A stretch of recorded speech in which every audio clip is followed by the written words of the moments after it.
What up YouTube, Topaz Jason, and I got a pretty good show lined up for you today, man. First we're going to jump into brief instrumental from underground producer 760 Beats. Then we're going to jump into a few reviews and such, man, because it's a slow day. We're going back on some joints that we missed, and we're going to talk about this Freddie Gibbs and this Kid joint. Then we're going to jump into some questions.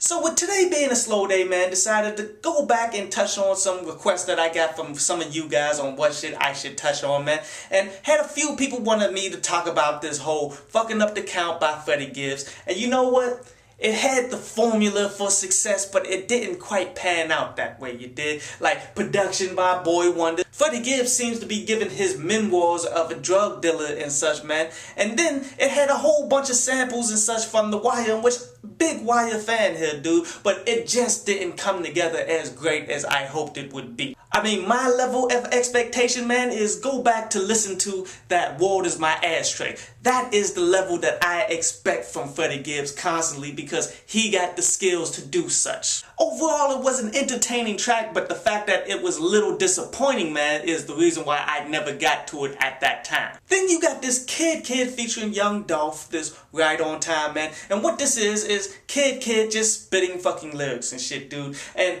that's why it really just goes wrong. Because, you know, Kid, he has his moments, but this just wasn't one of them. And Young Dolph is not that strong lyrically. This is not really his forte or something that he's really damn good at. Ultimately, the song falls apart because of that. Because they're not playing to the fucking strengths of MCs and such. But I will say this. With this song and I think the last two previous that Kid dropped, you kind of see the direction in which he's trying to go with it. He's trying to be more New Orleans based type style, like musically. Instead of running with the whole G-Unit style that they have consistently put out, man, he's definitely going back to his roots as a New Orleans MC. And I kind of like that direction, but I just need to hear better music from him and such, man. He hasn't really dropped anything great. But anyway, on the As Down Low Pass, and this guy Scott says that me and Yellow Wolf, we have Native American blood and such, man, going back in the day, so we can't be racist. Like, y'all need to quit making up these bullshit excuses, because if these are your excuses for not being racist, then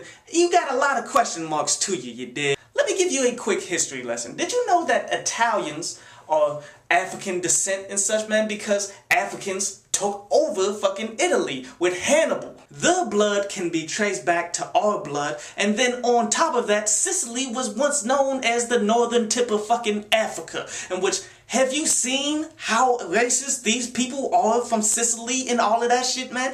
You can just tell by the mafia movies and shit, man. And if you think that shit ain't true, you're fucking fooling yourself. These people who are actually blood descendants of Africans are racist against black people. So if you think your bloodline matters and you don't play into it because of that, then you a motherfucking fool. Because if you practice white supremacy, which a lot of you do, a lot of these people who's questioning this shit, a lot of them practice this shit, or they just don't snitch on the people practicing it, so therefore you're just as fucking bad. I hope you enjoyed the show.